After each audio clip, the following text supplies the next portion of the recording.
All right, hello everyone, and welcome to our COVID-19 update today, the last one of 2020. I am joined by Dr. Loren Hamel from Spectrum Health Lakeland and Nicki Britten from the Berrien County Health Department. So as always, I think we'll just start with a general update. Nicki, do you want to tell us what our numbers are looking like within the community? Yeah, so we have really been talking since the beginning of December about how we were starting to see a downward trend. Weren't 100% sure what to make of it since testing was going down at about the same time. But really over the last few weeks, we have seen a sustained decreasing trend in our number of cases. We are down now around 37 new cases per day on average. At our height, just before Thanksgiving, we were at 165 new cases per day. So we're really slowing down almost as quickly as we were increasing back in October and November. So we've seen that sustained downward trend. We're seeing a decrease in our percent positivity as would be expected. And we know we're also seeing a little bit of a decrease in those that are hospitalized as well. So we've got a lot of evidence pointing towards there being less community transmission, which is just great news all the way around. It's always hard to really say what you can attribute those numbers to. There have been many things that have been happening. We do believe that there are a lot of efforts of our community members to maybe do holidays in smaller gatherings, staying with their own households, really scaling back on what those celebrations have looked like throughout the month of December. There has been really a void of large gatherings in public. So there's lots of things to attribute to, but we are very encouraged by the fact that we are seeing these decreasing numbers. We are still continuing to see some COVID-19 deaths. Deaths lag behind. So hopefully we'll start to see that similar slowdown in the next week or two as well. Thank you. And similarly, Dr. Hamel, what are we seeing in terms of numbers at Lakeland? Sure. Well, first, I just have to say to the community that are watching, thank you so very much. You gave us, in fact, the best Christmas present ever. More of you stayed well. More of you stayed out of the hospital. Fewer of you were sick. And as Nicki was saying, the volumes of new COVID cases are down. The volumes in the hospital are down, and that is such a blessing. That is such a relief to all those folks that are working so hard to take care of their sick friends and neighbors. So we currently have 39 individuals under respiratory precaution with infectious, contagious COVID-19.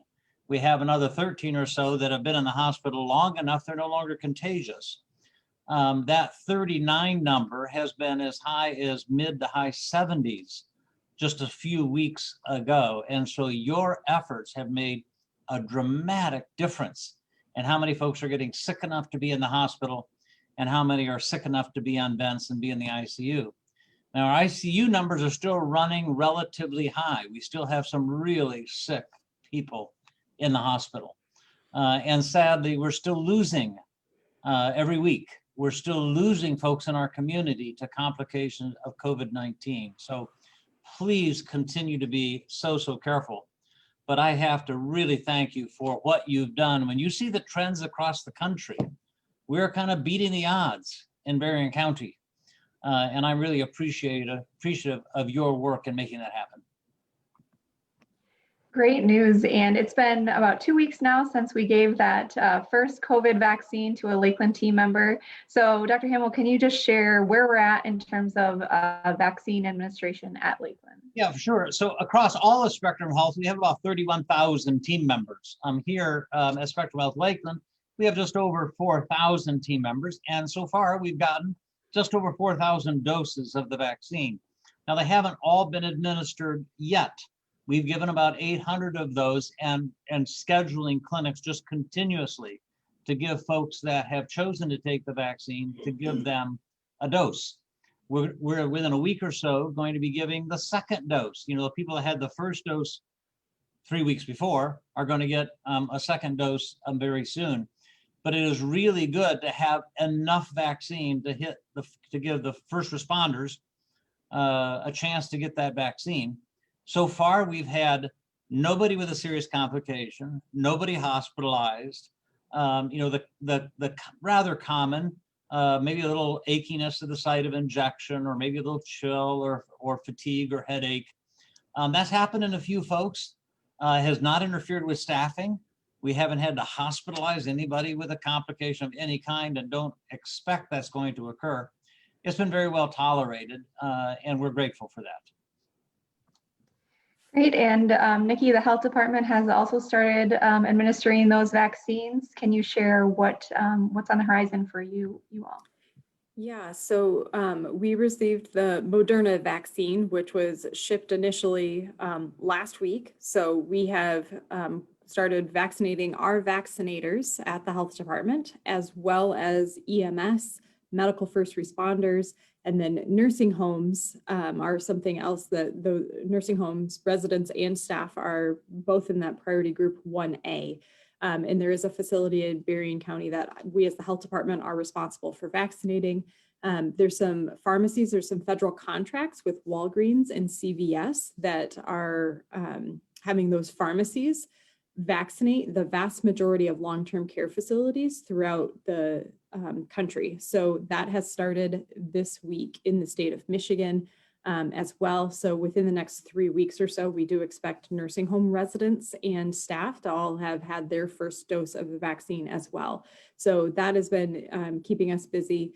We are, as the health department, will also be vaccinating as part of priority group 1A, all the other healthcare workers that are not necessarily covered by Spectrum Health Lakeland, because while Spectrum Health Lakeland does employ and is affiliated with many of the healthcare workers, there are many other healthcare workers in our community, direct care workers, home health, physician offices, staff, a lot of those dentists, there's a lot of those things. So we've been doing a lot of planning. We have been in touch with people from those sectors to make sure that people know how to get in line and know when to get those vaccines for those in those groups.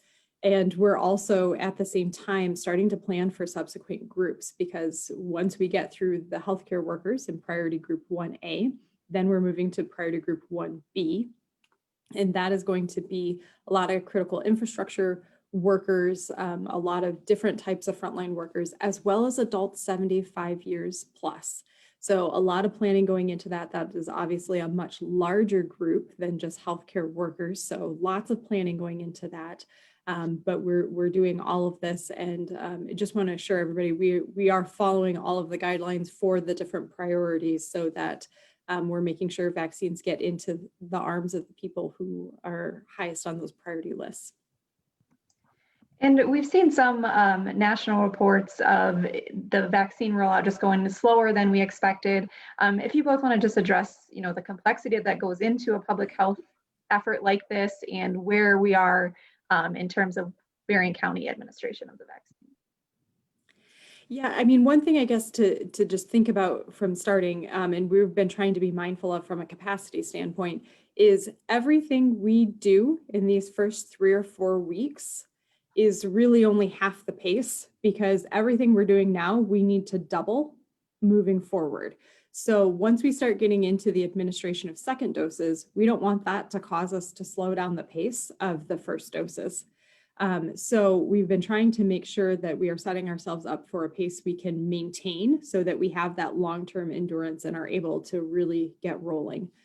Some other things that we have also observed is there are a lot of people who have decided they don't want to have the vaccine till after the first of the year, in case they do have some of those minor annoying but side effects of achiness or something like that. We've heard from several that wanted to get through a relaxing holiday with their family, not feeling under the weather. So I think there's some of that, but just the sheer complexity of getting vaccine. And we've been informed by the state that their expectation is 90% of the vaccine should be administered within 7 to 10 days of receipt of the vaccine. Just the sheer getting the right people in the door and being able to have the capacity to do all that vaccine. There's a lot of planning that goes into that to make sure everybody knows when they're on deck and able to move through that queue.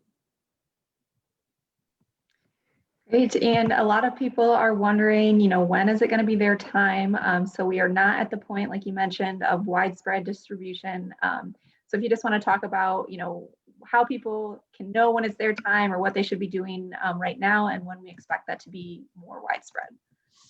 Yeah, so we are definitely, we'll be keeping the community posted through a variety of avenues. We of course have these type of Facebook Live events where we're giving you updates on what's happening. There will be press releases as we're moving through the different phases. We do also have a vaccine newsletter that we have started that people can sign up. You can sign up on our homepage. It's www.bchdmi.org.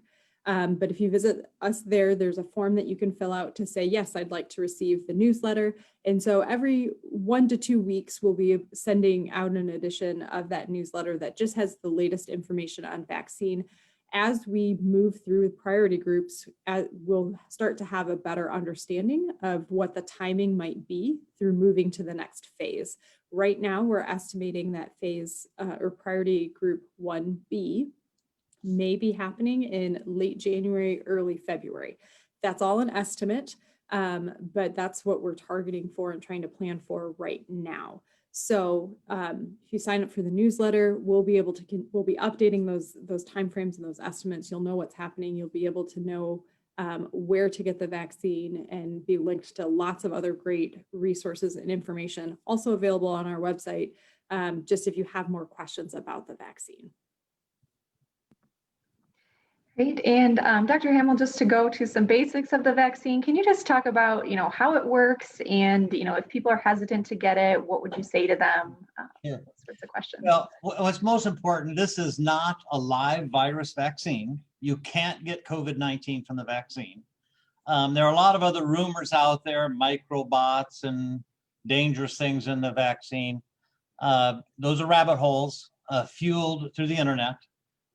We believe that this is thoroughly tested, is safe as any vaccine, as effective as any vaccine, and has the potential to save literally hundreds of thousands of lives. I sometimes will use this analogy. Most of us, when we get in the car, put on a seatbelt. And we think, well, a seatbelt is it's also the law, but it's a good thing to put on a seatbelt. Well, there's been some case where somebody's car caught on fire, it fell into a ditch, in a water-filled ditch, and they couldn't get out.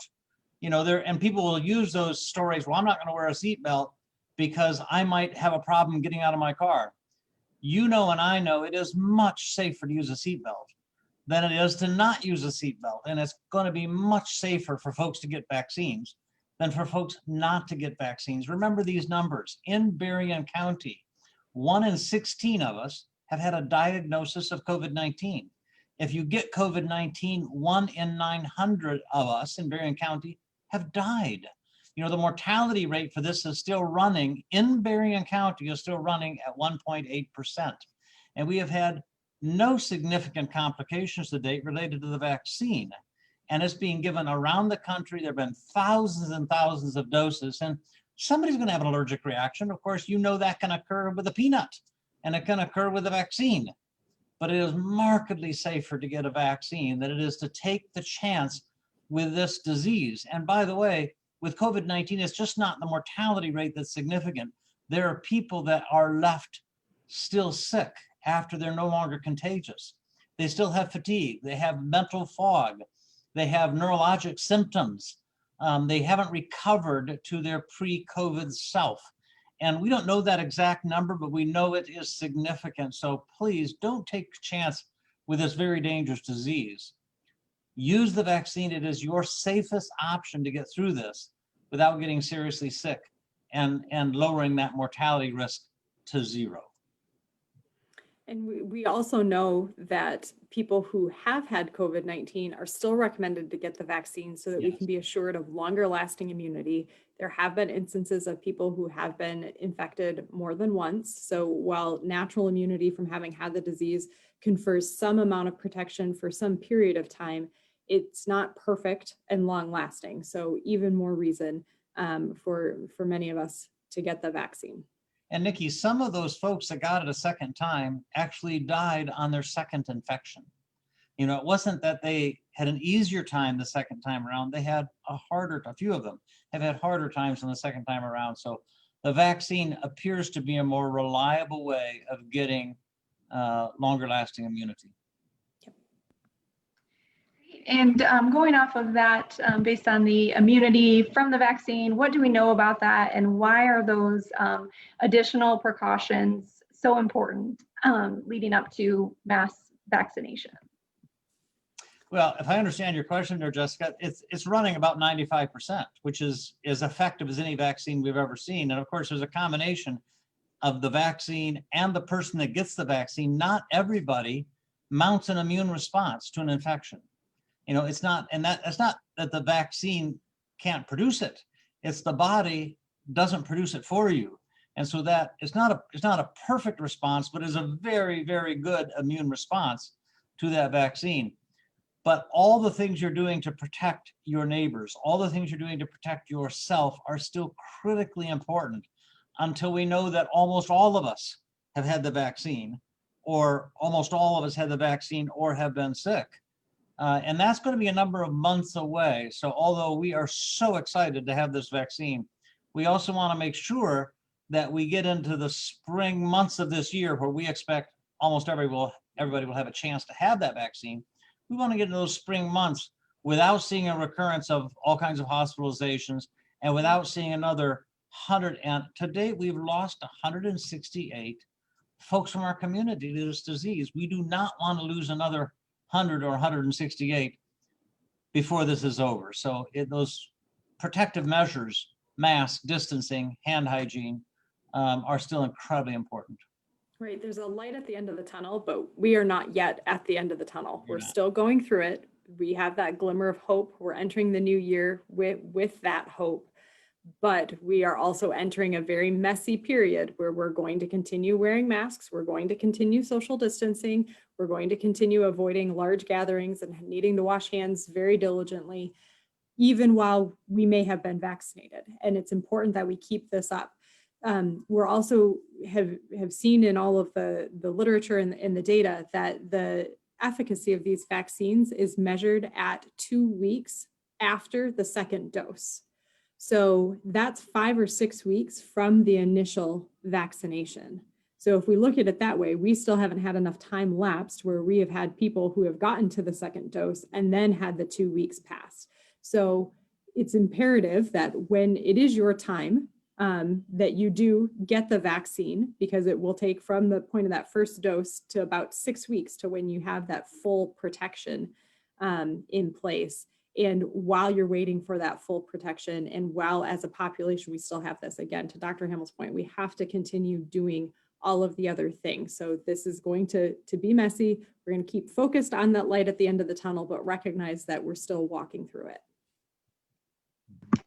And Nicki, you've addressed this before, but we have a couple of questions coming in just about the cost of the vaccine and what people can expect in terms of that. Do you want to just touch on that? Yeah, those are great and really important questions. So the vaccine is to be provided to all people at no cost. There is a possibility that if you have insurance, you may be asked for your insurance information, and an administration fee for giving you the vaccine may be billed to your insurance. If the insurance doesn't cover it, you will not be back billed. So there will be no charge that goes to any individual for this vaccine. But again, you may be asked for your insurance information. Great. Well, I believe those are all the questions we had. I'll open it up to both of you for any closing thoughts. Nicki, you want to go? You want me to go?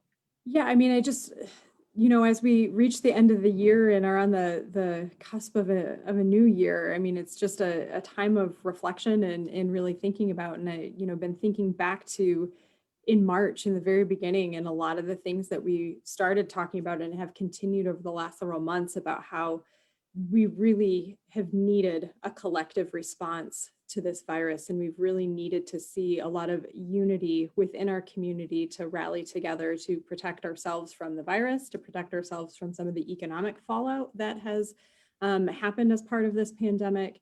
And I've been so pleased and encouraged by so many of the ways that we have seen our community show up, that we have seen our community members rally together to do things they may not have done otherwise, or that initially felt uncomfortable, but recognize that it's for that greater collective good.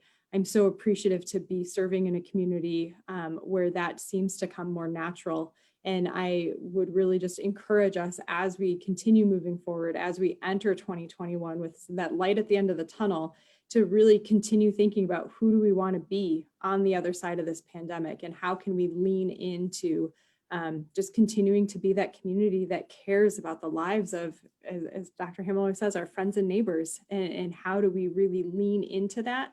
So as we're coming out of this, we're actually stronger, and how do we support one another as we've been going through this? So those are my aspirations for us in 2021.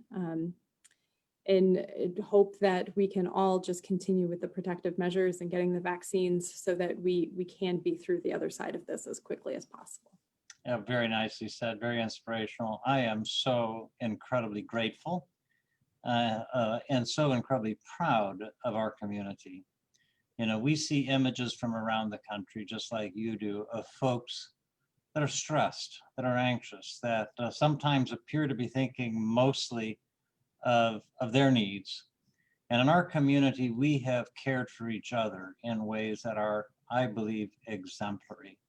We've suffered a lot through 2020. We've learned, we've grown a lot, as Nicki has said. I believe we're a stronger community. I believe we're a more compassionate community. And I am so very proud to call Berrien County my home. I wish for each of you an incredibly happy and blessed new year. Please be safe. Thank you.